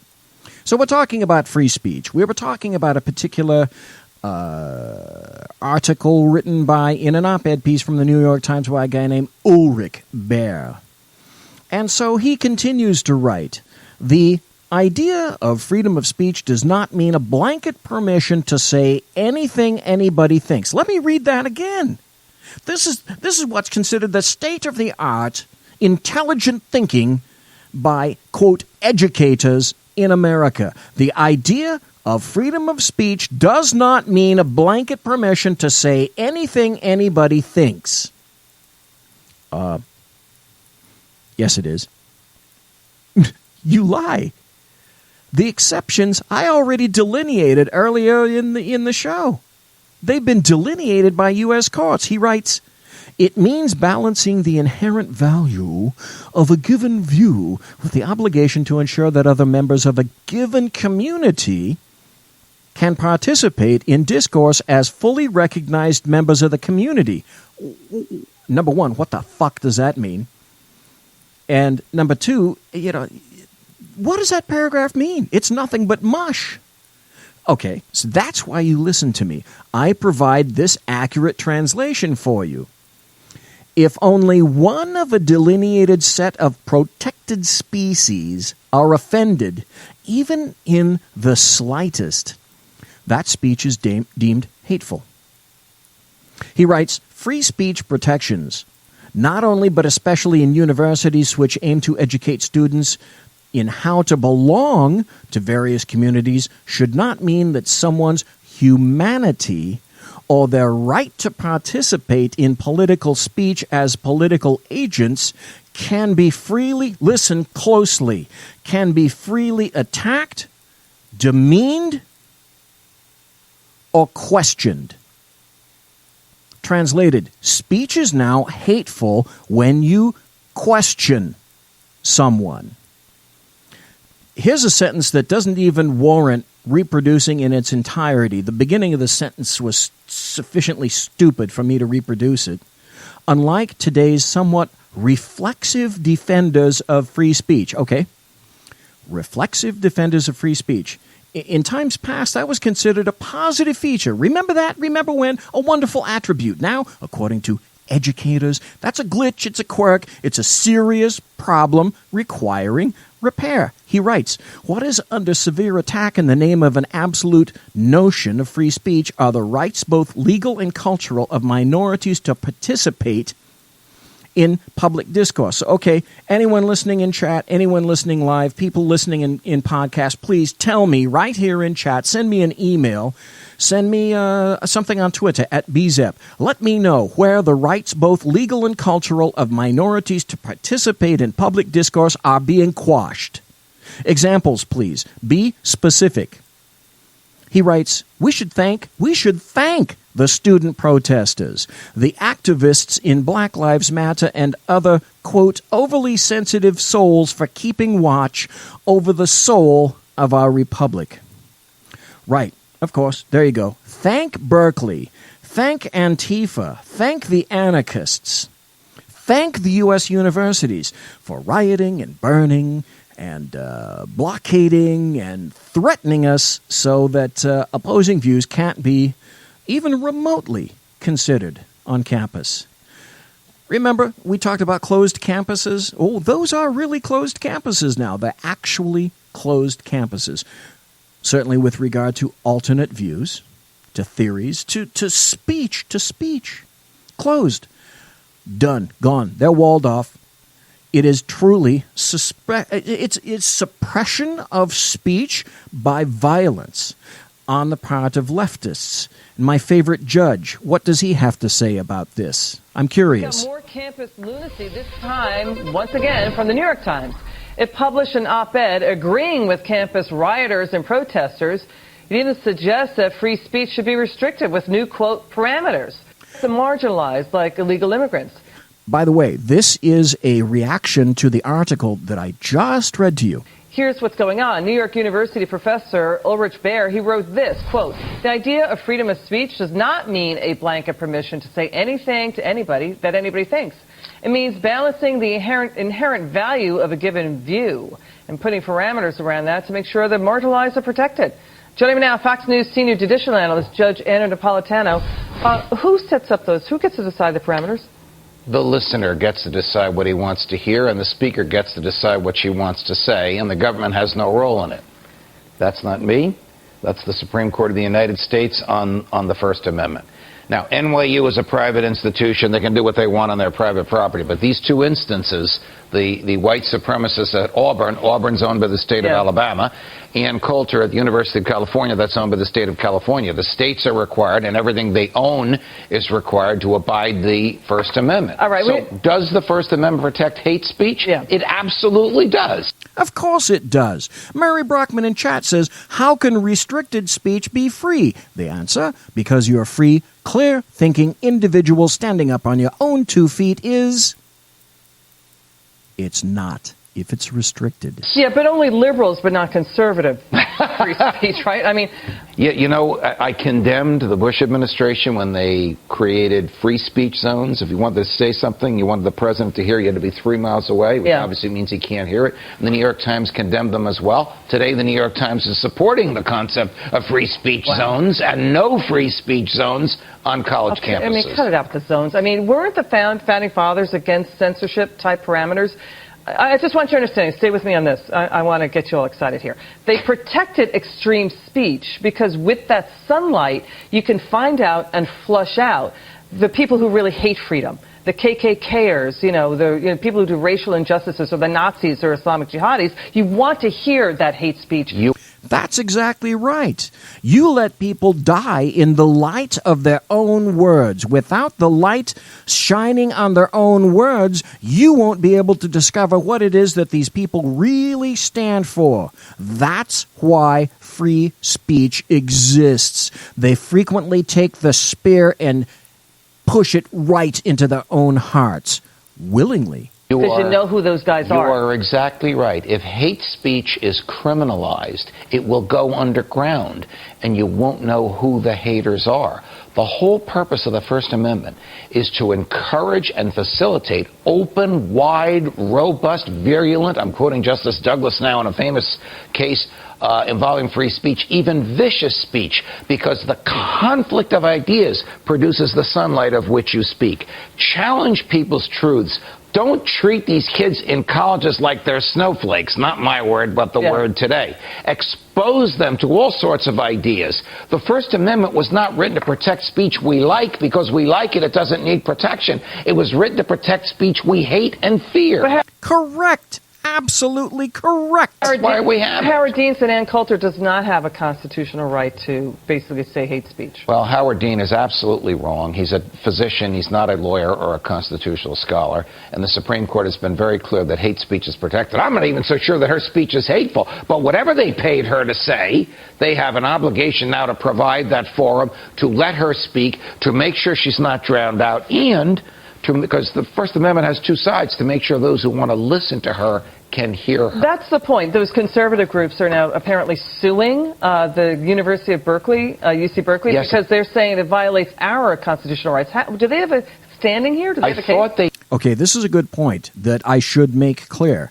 Free speech is bifurcated. That is to say, it consists of 2 points of free speech. One is the sender. The messenger needs to be free to say what he or she wishes. That's one point. The second is the receiver is free to listen or not listen.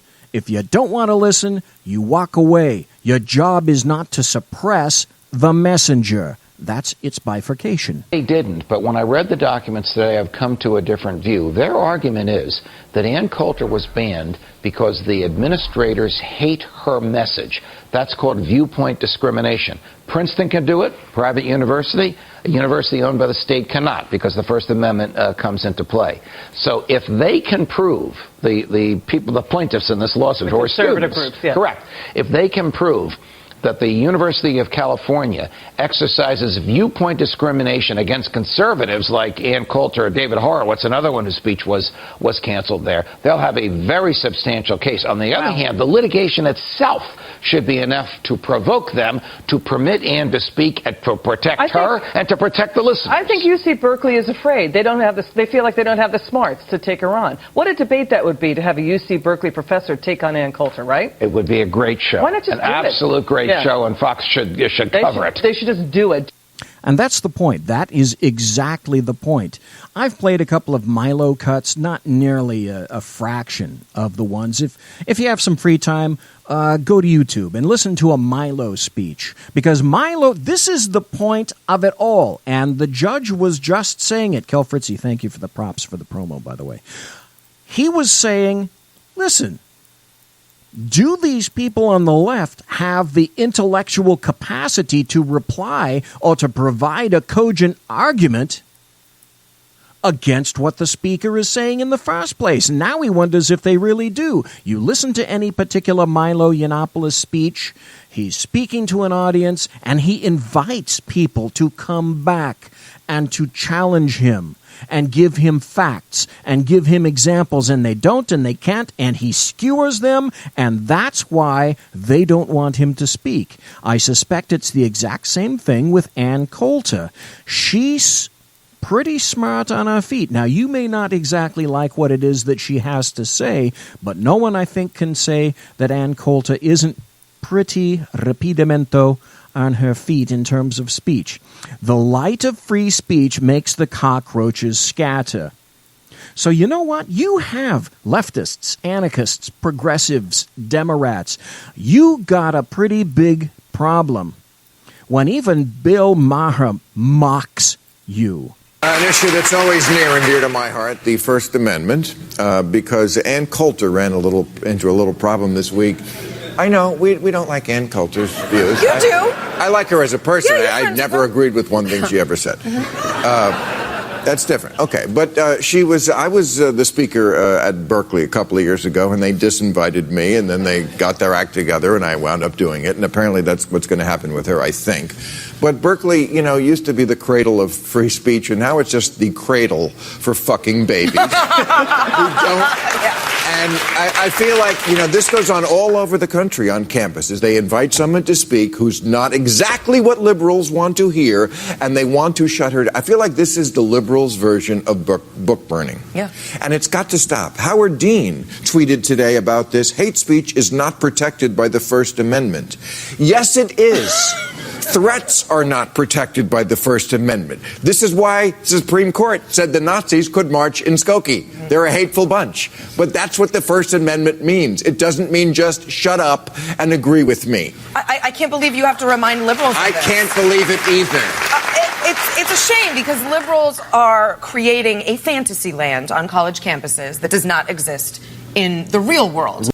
You've got leftists on television in a popular TV show on HBO taking the weenies in Berkeley to task. Weenies in Berkeley, are you listening? No, you're probably not. You're too tied up in your social media and talking to other people. Like I said early in the show when we first started, now Antifa, progressives, they're just rioting. It's anarchy. It's anarchy just for the sheer fun of it. They don't even need a fucking excuse anymore. Now they're just doing it just because it's fun to blow shit up and damage people's property and set things on fire. It's fun. By the way, the other aspect of that is, sadly, no one's opposing them either. Right. In the real world, there are no safe spaces where you can go and no one will offend you. Life is offensive. Life is offensive. So that's an individual on a TV show. That's one person. Okay, he's got a great audience. He's got a large audience. And the audience is somewhat limited, but wait.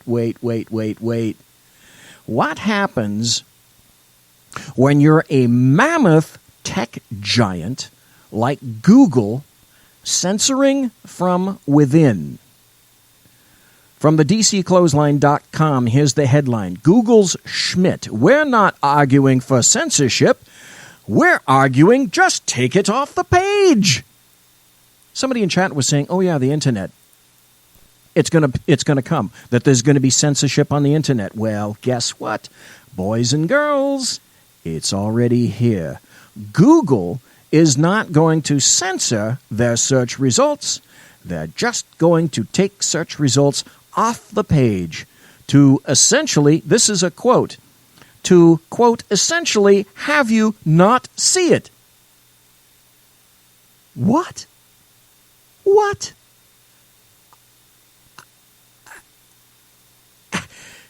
In a video from March 23rd, that's just now going viral, former Google CEO Eric Schmidt was asked by Fox Business News' Maria Bartiromo how they plan to deal with extremist content. So, Eric Schmidt, by the way, Mamba, welcome to chat. Eric Schmidt responded by mixing in fake news with extremist things and suggested their computer algorithms will determine what's true. Really? Quote, my own view on most of this sort of extremist things, as well as fake news in general, is that, listen carefully, is that it's essentially a ranking problem. We're very good at detecting what's the most relevant and what's the least relevant. It should be possible for computers to detect malicious, misleading, and incorrect information and essentially have you not see it. We're not arguing for censorship. This is brilliant. If this is 1984 George Orwell doublespeak of the ultimate. We're not arguing for censorship. We're arguing just take it off the page and put it somewhere else. Read that again. I'm going to read it again. We're not arguing for censorship. We're arguing just take it off the page and put it somewhere else. Okay, so I guess that's not censorship now. We're going to just take it off the page and put it somewhere else. Where are you putting it? Where are you going to put it? You see, here's the deal. As I want to say, the crux of the biscuit. Just who gets to make this determination of censorship of or hate speech? Who gets to determine what to censor? Who gets to determine what's hate speech? As I said before, earlier this hour, there is no real legal definition of hate speech. It doesn't exist. So, who makes this determination of censorship? Who makes this determination of hate speech? Me? No. You? No. Leftists. As far as leftists are concerned, it is precisely your freedoms that put the world in its predicament today. It's your freedom of speech that suppresses any number of individuals and makes them feel less a person. Hey, it's your Second Amendment that stacks bodies like cordwood and forces young black males to kill each other in large urban venues. It's your ability, your freedom to drive where you want, when you want, that has polluted our skies and clogged our cities. It's your freedom to eat what you want that has resulted in obese young people and poor people. It's your freedom to manufacture goods and create a mighty industrial base that has resulted in competition. We can't have competition. To compete is bad. All should be equal. And so our freedom to manufacture goods and create that huge industrial base that results in competition globally, that's a terrible idea. And it makes things rife with pollution and greed and consumerism and capitalism, all those terrible things.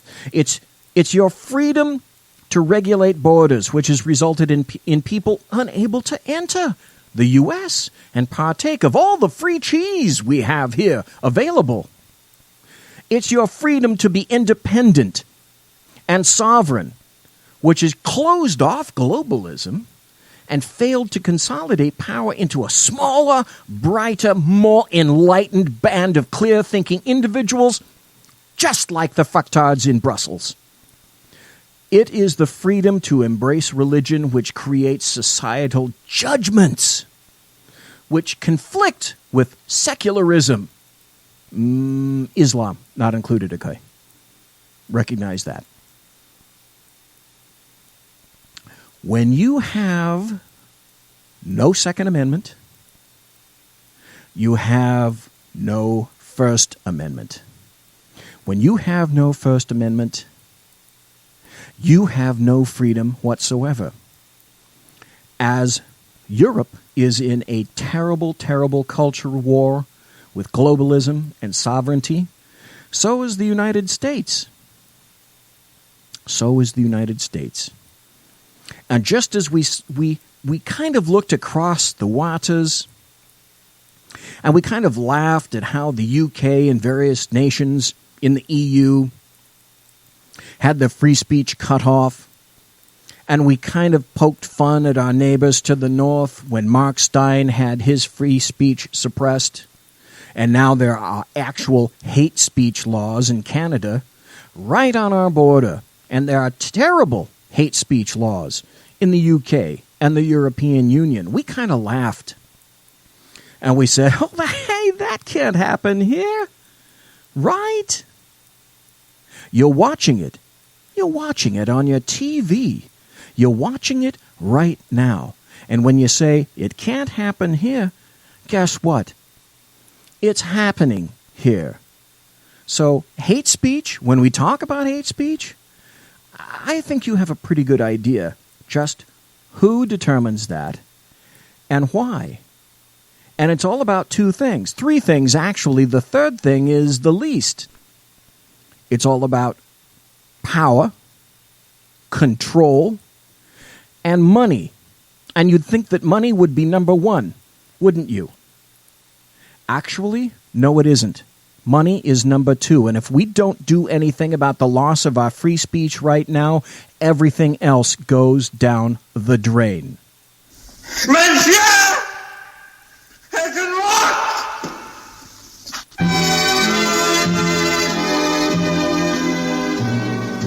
We'll meet again. Ladies and gentlemen, boys and girls, children of all ages, you have been listening to the Bloviating Zeppelin's Berserk Bobcat Saloon on the SHR Media Network.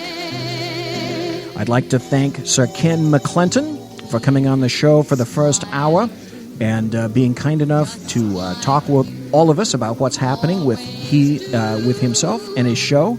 I thank you ever so much for that. I'd like to thank everyone that's been listening. I'd like to thank, my tiaras as per normal are by My Little Pony. Everyone knows that, or they should by now. I'd like to thank my greatly anticipated KC-135 Kettle One refueling team, with which I will be consorting in, with crossed fingers, less than an hour. Thank you for listening. Thank you for listening in the podcast. Thank you for interacting in chat. I'll be here tomorrow night in this very same studio for Sackheads and back on Thursday. God bless. You take care. Be strong. Don't give up.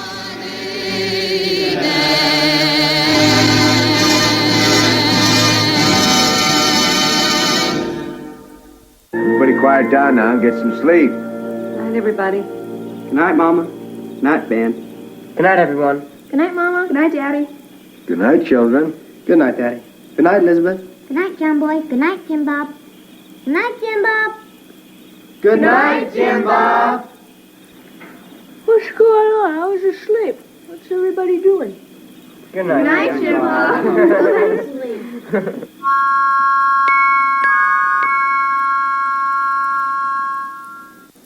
Good night, and good luck.